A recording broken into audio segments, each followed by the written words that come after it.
Hello everyone, this is Chris and with me is Mike from Digital Mosa, and today we're gonna have to take a look at Metal Gear Rising: Revengeance. Metal Gear? Metal Gear? Metal Mike, Gear. we've both played Metal Gear games, right?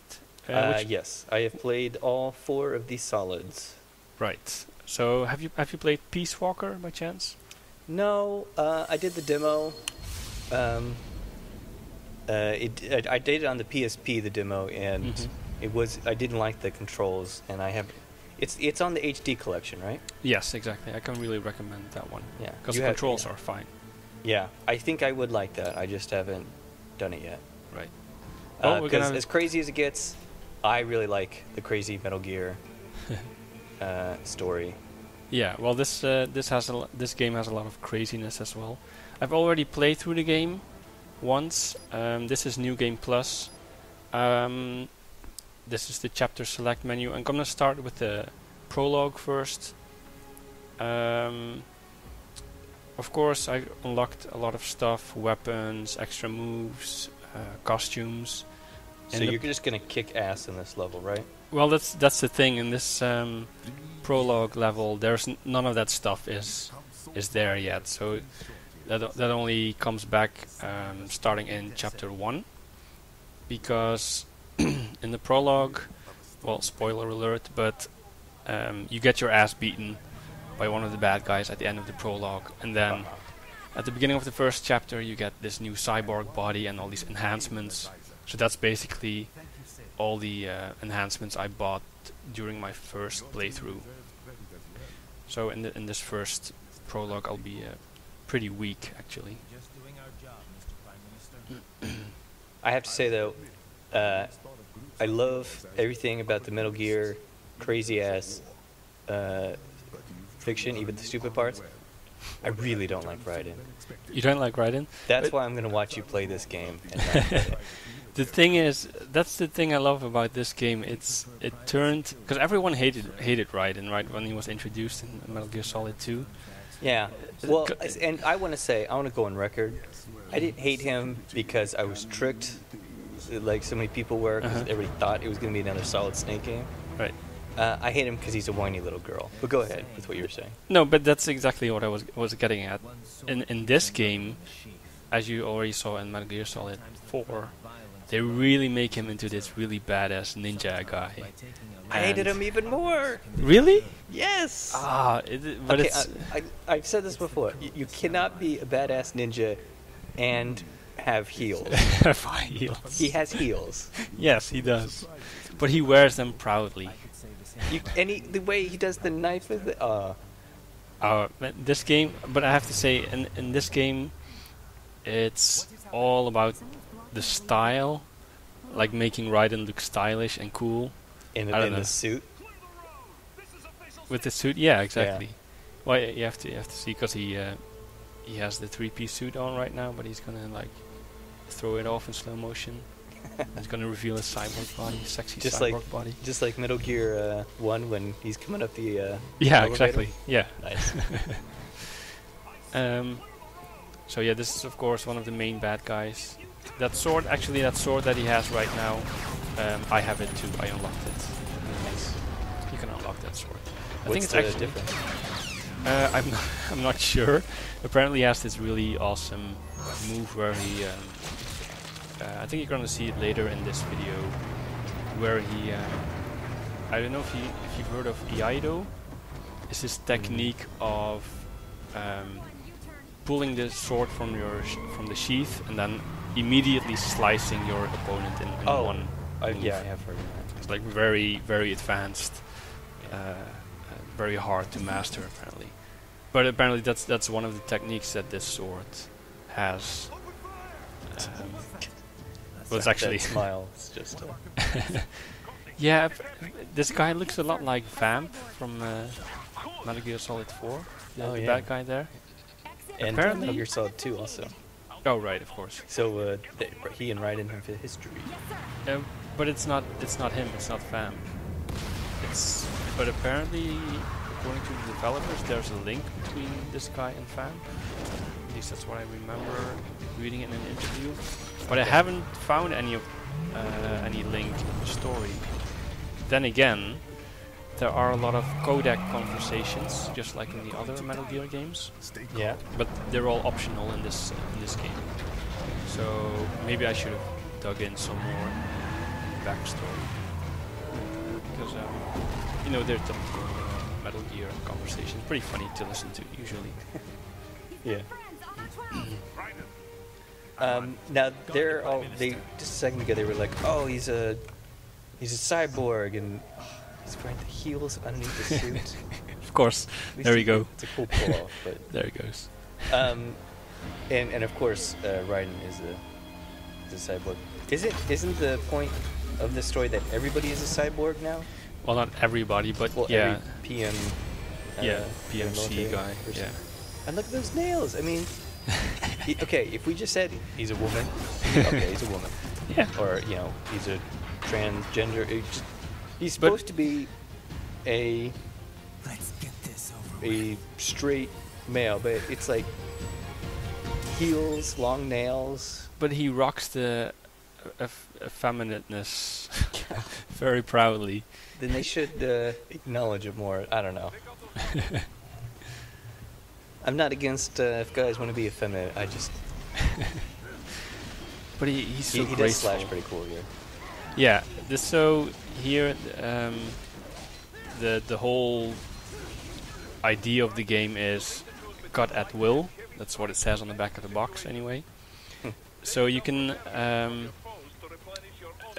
you just have the normal attacks, the basic attacks, and then you can go into this thing called blade mode, and you can cut your enemies or any objects actually at any angle that you want in slow motion. I don't use it a lot here because for some reason it wasn't working. I was pushing the L1 button, but it wouldn't slow down. Now for the whole game or just in this? No, just in this replay particular. Oh, there we go. So yeah, you can cut your enemies at any angle that you want, which comes into play quite a few times. For instance, apparently, for some reason, these soldiers have data stored in their left hand, so you want to slice off their left hand and pick it up. Oh right, it's a collectible, right? Yes, exactly, it's a collectible. With the heel sword. I think it's so cool because it's so over the top and so stupid. Yeah, I don't know.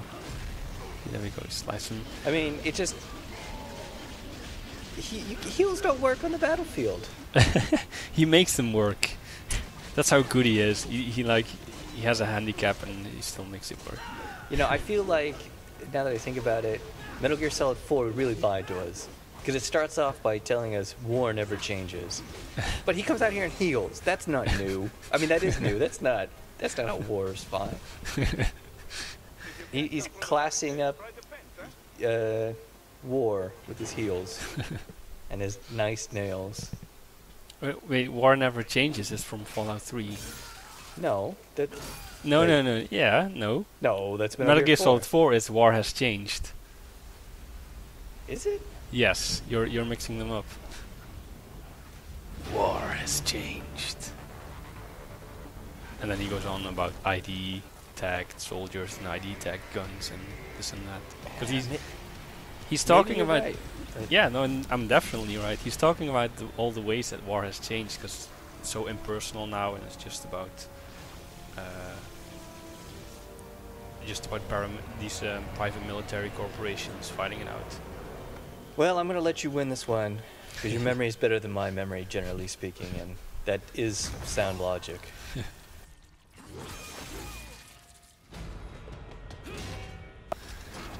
Oh, here's one of the other main bad guys, of course.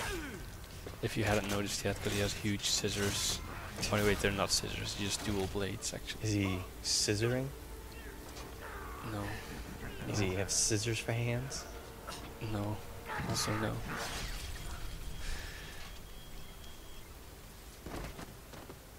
Now, was this the guy who was also in the limo with Raiden? Yes, that's some kind of president of. No, not the prime minister. The other dual Scissor Edward Scissorhands here. The big white guy. Yeah. No, he wasn't. He just came out of nowhere. Well, if he wants him dead, why doesn't he just kill him right there? Because Kill him right now. Kill him. no, actually, he says why he's not. He's not going to kill him right now. But wasn't there a second person next to Raiden?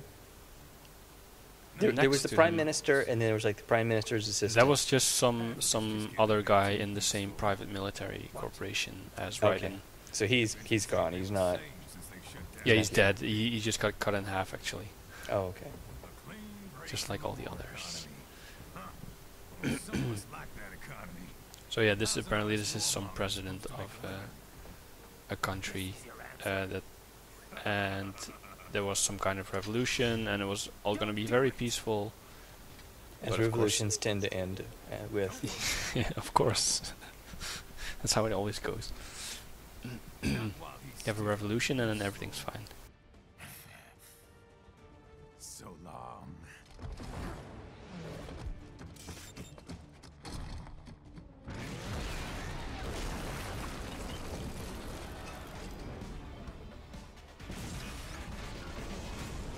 Now this one's Ray, right? That's It's Metal not Gear Rex. Ray, yes. Yeah. There's a lot. You'll fight a lot of Rex these is cooler. in the game. Yeah, I think so too. This one's a lot more interesting to fight probably for Raiden, because these are more flexible, Yeah. Yeah. That more makes sense. dynamic, I guess. Yeah. So I have to say, you kind of see it here with the legs on Ray, but you definitely see it on the smaller Metal Gears that showed up in MGS4, and I know there's a lot of them in this game. You know which ones I'm talking about?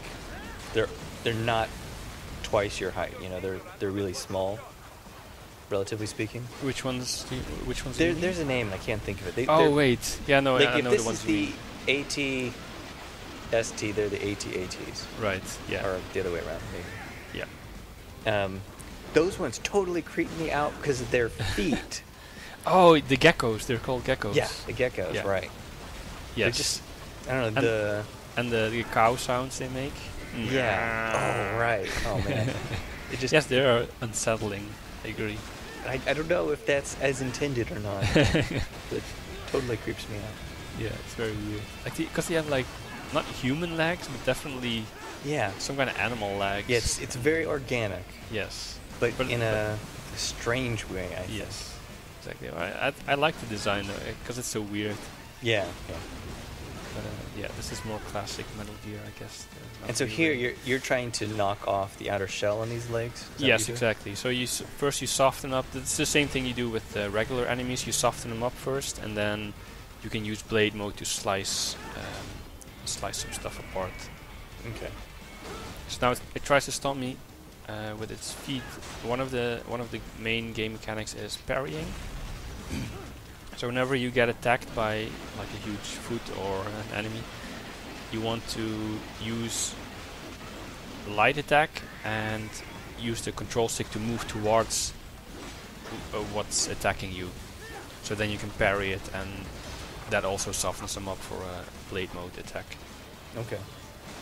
And we talked recently on the podcast, you'd mentioned you were having trouble with evading. Yes, but as far as Have you I gotten it understand, down here? Or? no, not here. Like I haven't figured it out yet. But apparently you have to press two buttons at once to What? dodge attacks. Yeah, which sounds very How counterintuitive. many fingers do they think I have? Exactly. But I mean, I do have to say parrying is much more effective and more important in this game anyway. So dodging shouldn't really, for the most part, dodging is really not a viable option. Yeah, and you just parried there for a second, right? Yep. Someone's gold. And here comes the epic parry. Oh, nice. So this is the point Nice. where the game just is like, you know what, screw it, we're just gonna go all the way over the top. We Oh, don't you care. thought it was crazy already? Exactly. It doesn't get any crazier than this, yeah. So this is apparently, a pretty good game, right? yeah, no, it's definitely, if you like hack and slash action games, this is probably one of the best out right now. Because, you know, if anyone who knows Platinum Games knows that they do one thing very well, and that's hack and slash games. Did So, you play Bayonetta? I did for a bit, yeah. I didn't play the whole game, but I did play it for a bit. And How would you compare these? I would say that gameplay is very similar in a sense. But I much prefer the style of this game because it's more straightforward cyborg ninja stuff as opposed to crazy witches and kind of weird demon designs and stuff like that. So it's really just a matter of taste in terms of style. And I don't think I've even played a little bit of Bayonetta. I've seen some gameplay. Bayonetta is more combo and score based, and there's nothing like that here, right? Well, it does have it keeps count of your hit combos, Okay. but yeah, it doesn't really play as big of a role. That's right. It's more about slicing the correct limbs. Slicing awesomely. Yes. How did you score on the awesome slice scale? An S rank, I think. Nice. So yeah, I was supposed to dodge this one. I tried to jump over it first. There, you have to slide under it apparently. But yeah, as you can see here, you have the button prompts on screen. You can just mash horizontal and vertical slice, as I'm doing right here, or you can use the right stick to use free blade mode, and then you can really determine the angle. But that's really only if you have to cut off a specific part of the body, which is not the case here.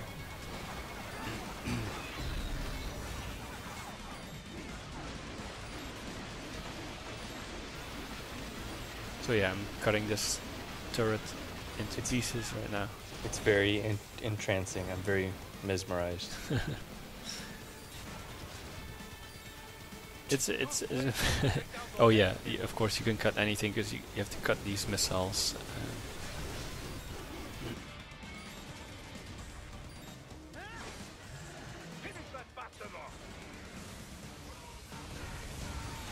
So, I'm going to ask you a question. I guess it's a spoiler.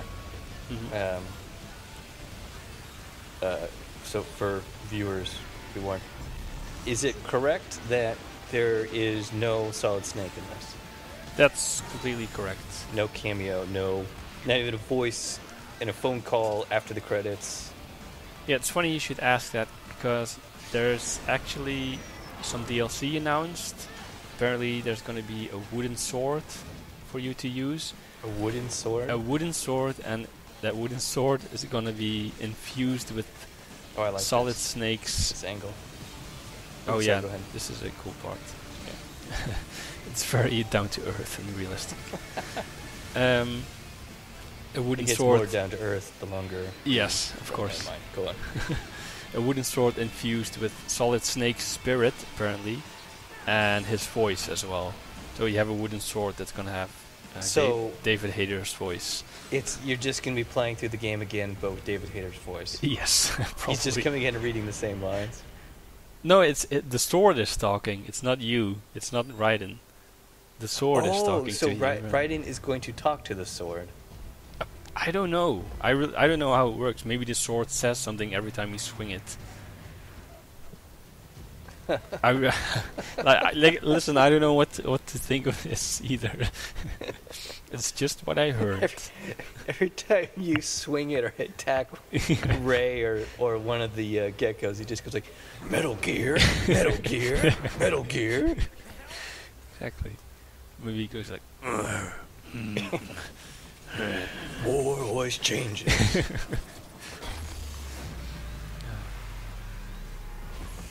I was hoping you were going to say that it was going to be you just played the same levels, but as Solid Snake with an M16. That would be interesting. Like cutting people up with bullets. Yeah, that would be challenging, but Yeah, could work. Or you shoot So- razor blades. so this is 5 years after MGS4, right? Yeah, 4 or 5 years after, yeah, something like that. Do you? So it does obviously doesn't talk about that, but do you think Solid Snake's still alive? He is still alive. Well, you don't know Oh, that for certain, right? They don't talk about him, right? No, they don't talk about him. Oh, but you mean And because he had Fox die. He was Right. rapidly aging. yeah, wasn't it? Because I remember I don't remember the exact ending, but I remember thinking it was really a cop out because he should have died at the end, in my opinion. Yeah. Wasn't, but he wasn't cured of Fox die, was he? I don't think so. He was gonna put the bullet through his head, Yeah, right. and then they revealed that he didn't. Yeah, exactly. And then, so obviously major spoilers we're talking about, but, and then Big Boss shows up, Right. and they talk, but I don't think they talk about a cure. I don't think so, no. But yeah, I haven't played it since 3 or 4 years now. Yeah, it's been a long time for me. I started playing it like last year again, but then I stopped because I got the HD collection and finally got to play all those Metal Gear games that I hadn't played before, including the two first original Metal Gears, which were awesome. So you that's a total of 4. Well, I guess Peace Walker makes 5 Metal Gears you played, right? Mm-hmm. As someone who's playing them much after the fact, like you played Metal Gear 4. Mm-hmm. That was your first Metal Gear, right? No. Twin Snakes on the GameCube was actually my first Metal Gear game. But so, 4 having was my completed second. 4, Mm-hmm. what are your thoughts on? Specifically, I'm thinking of Metal Gear Solid 2 and 3. Those are the ones I played. Mm-hmm. Like, do you like them or not like them, or? Because they're quite different. Because those two actually follow more of a straighter story, I feel, and I feel like Metal Gear 4 was really like kind of everywhere. Yeah. Metal Gear Solid. Well, the first one was of course very straightforward. I liked that it was very contained in one location, just like 2 and, well, to a lesser extent 3, but also 3 was all in the jungle, right? Yes. Yeah. I mean, there were some buildings out there, but... Mm-hmm. Yeah, but I have to say 4, especially because I hadn't played 3 when I played 4, and I think 4 references a lot of characters and events from the third game. So, and I didn't get all those references, so it was like, and 2 as well actually. So I was a bit lost during playing 4. So yeah, the story didn't really work for me at all. But at the same time, I liked the cutscenes. I thought the gameplay was alright. I thought it felt a bit the same as Twin Snakes. Because Metal Gear Solid 4, in terms of gameplay, it still feels pretty stiff, in my opinion. Yeah. But yeah, I mean, story-wise, it was all over the place. Do you feel the Peace Walker advanced that? The gameplay? Yeah, actually, somehow I did. It felt like they compensated for the lack of 2 analog sticks by making the game easier or something. Because it felt like I could take on any guard just using my bare hands, and I never had that with any of the other Metal Gear games actually. So I really felt more powerful as Big Boss than I ever did as Solid Snake or Raiden. Cool. But yeah, I gotta play that. I have to say though, I played MGS on the PlayStation, and that's still my favorite, just because that really feels like more of a stealth game than the others, and I don't know. It feels more condensed, and like you really could play the game. I think you really could play the game with only killing 1 or 2 people. Oh, there's that move you're talking about. And I just liked the stealthiness of the first one. I remember actually, before it even came out, there was a demo disc, probably came with PlayStation Magazine or something, and it had just the first 2 levels. So basically the levels, I mean rooms, when you swim in, and then the demo ended. Oh no, you went up on the elevator, and then there's that first outside room, and then the demo ended once you crawled to the vent. Right. See. And so it's actually pretty short, But man, my friends and I, we played that thing a billion times, just over Right. and over and over, like doing our best to sneak around and just choke them but don't kill them, Yeah. and like just playing those 3 levels together was more fun than at least half or more of the other PlayStation games. Yeah. And that's the stuff I really think about when I think of Metal Gear, and especially early Metal Gear. This is what happens when you bring a tool to a sword fight. It's over.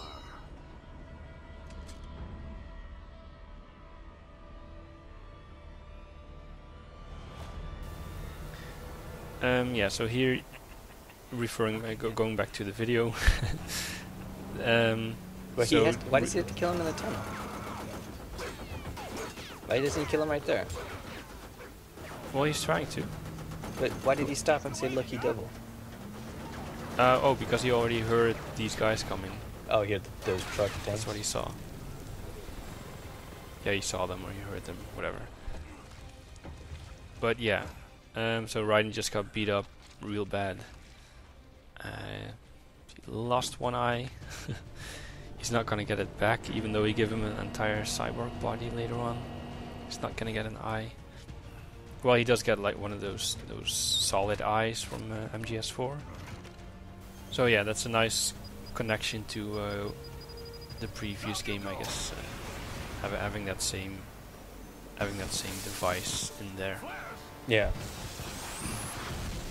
And nice way to connect him to Solid Snake, just from a characters and story point of view. Yeah, exactly. So, but you really feel like throughout this game, there's really this sense of it taking place in the Metal Gear universe, even though the gameplay is like the complete opposite of the other Metal Gear games. Everything just feels, including just the tone of the story, because it talks about war and politics. There's all this commentary that you're used to from Metal Gear games, and at the same time you have this silly stuff like you can find soldiers hiding in cardboard boxes. I think there's 5 to find in the whole game. Nice. Now all this silly stuff, and you have this room with the watermelons, and you can cut up the watermelons. I think we should do another chapter, because then I can show off my Grey Fox skin that I got with my copy. Ooh, nice. Apparently in the US it's only a what's it called? GameStop pre-order bonus, but in Europe everyone gets it, so Oh, I was lucky enough to get that one. Yeah. So, yeah, let's take a look at that next time. I look forward to it. All right. I was Chris, That was Michael. and if you like our videos, you can always subscribe for more content to our channel, Digital Moza. We'd like to thank you for watching, and see you next time. Bye. Bye.